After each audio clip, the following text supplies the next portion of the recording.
Hello, good morning. Thank you for the invitation. I'm very happy to have the possibility to show you what were the achievements of the HiReach project.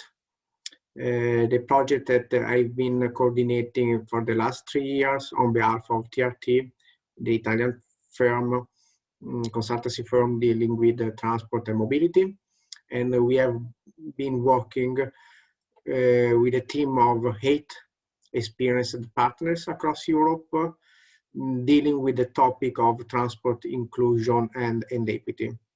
The project was a 3 years one, and it ended at the end of last September.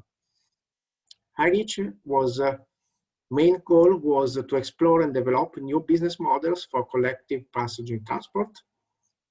And we achieved this goal through a 3-step approach. The first one was to analyze, so to understand what are the needs, the behavior, and the problems related to transport poverty. The second step was to explore the currently available solutions and to understand what are the frameworks, the drivers, and the barriers to develop inclusive mobility solutions. And the third and final step was to develop innovative solutions and to test them on the field and to perform and scale up and transferability analysis of those solutions. What I would like to show you today is, of course, very briefly, what were the main achievements of the project across all the 3 steps that I have mentioned. The first step, as said, was to analyze, was to understand the needs of vulnerable to exclusion user groups, which are very different in nature, but basically all together are the majority of the population. So everybody who is not a young adult white man living in the city center of a big European city. One of the main results and achievement of the project was exactly to compile and condense all the knowledge we learned from the analysis of the user needs and behavior in a book, which is very close to the publication. Basically, in a few days, will be available in open access, and you can find there all the knowledge coming from the desk research, the literature review, but also importantly from the field work that we have been performing in different steps in the project. When we went on the field in 6 different European countries and regions, having in mind a good diversity in terms of geographies, of cultures, of spatial settings, meaning urban, peri-urban, remote, or rural. And in each of those 6 regions, first of all, we went there to meet people, to meet local stakeholders, to interview them, and to organize focus groups in order to engage the end users in, first of all, to identify their user needs, their troubles in terms of transport poverty, and at a later stage, we come back again in each of those regions. We met again end users to validate the solutions that we have been exploring as potential solutions to transport poverty. Importantly, in the second phase, the exploration phase, we identified 20 relevant case studies in order to better understand what are the drivers and the barriers for more inclusive mobility solutions. The case studies that were identified were clustered in 3 main categories according to the way they are funded, organized, operated, and what are the priorities underlying in each of the solutions. So the first group is made by the publicly contracted transport options, the ones that usually receive subsidies from the local authorities. The second group are, on the contrary, the market-based solutions, the ones that stay on the market for profit. And then there is a third group made by the community-based solutions, where the producers are often the same social group of the users. And this part was very useful in order to feed the third and last step of the project, which was the developing phase, I said. And in there, we wanted to share the knowledge built by the project consortium to date with the creativity of 23 innovative young entrepreneurs and startups that were engaged in the what we call the HighReach Startup Lab. That was the first European acceleration program dealing with the transport poverty issues. It was a long program that lasted most of this year, starting from January until the end of the project in September.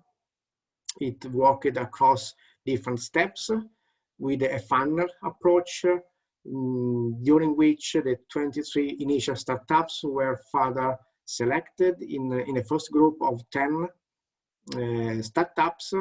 The best one, the most promising one, that developed the interesting concept and new ideas. Those 10 startups worked with us in a 3-month acceleration program, developing at a better level of definition their business models, and the final best startups were invited to go in the field with pilot testing their solutions. What you can see here are the snapshot of the 10 innovative solutions that were engaged in the core part of the acceleration program. As you can see, there is a good diversity and a broad scope of solutions, targeting different of our targeted vulnerable groups, hopefully more than one. Those were solutions that were linked to a specific host, a specific pilot, but out of them we identified 7 prototypes, 7 underlying prototypes of business models. And they were built across around 7 topics and solutions. So there was the inclusive journey planner, in audio mobility assistant, carpooling for commuting, mobility and transport poverty consulting and services, data analytics platforms, delivery of goods, and multi-sided platform for shared services.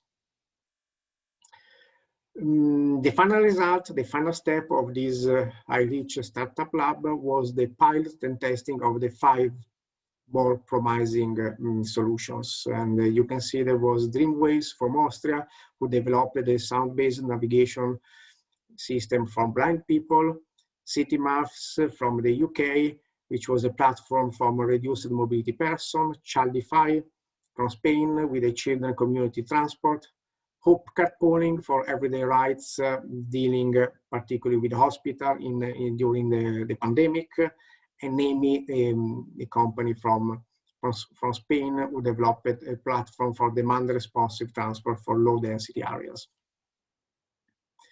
But HighReach also developed, and that was one more key result of the project, developed an open software repository where that can be accessed through the project website, where you can find more than 100 software solutions to support, to lower the barriers, the technological barriers, while developing apps, applications, and platforms dealing with transport mobility and transport poverty issues.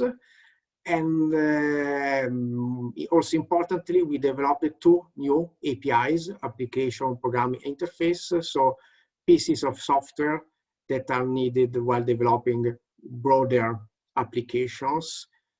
And in this case, we address specifically 2 relevant issues. The one related to geofencing, and the second one related to people congestion and crowdedness detection, something that became more and more relevant in the time of the pandemic and the social distancing issues.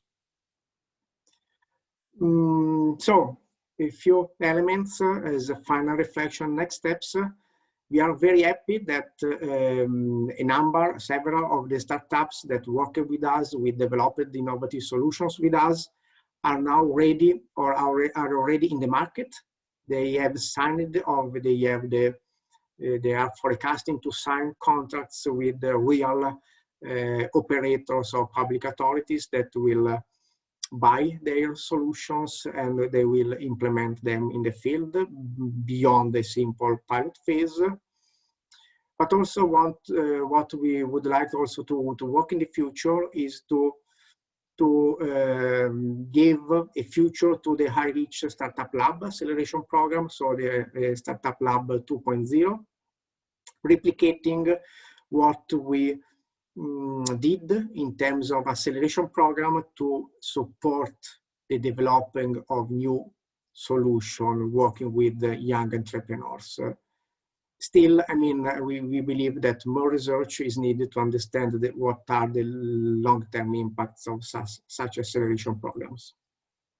Okay, thank you. Thank you very much. I'm very happy to answer to your questions.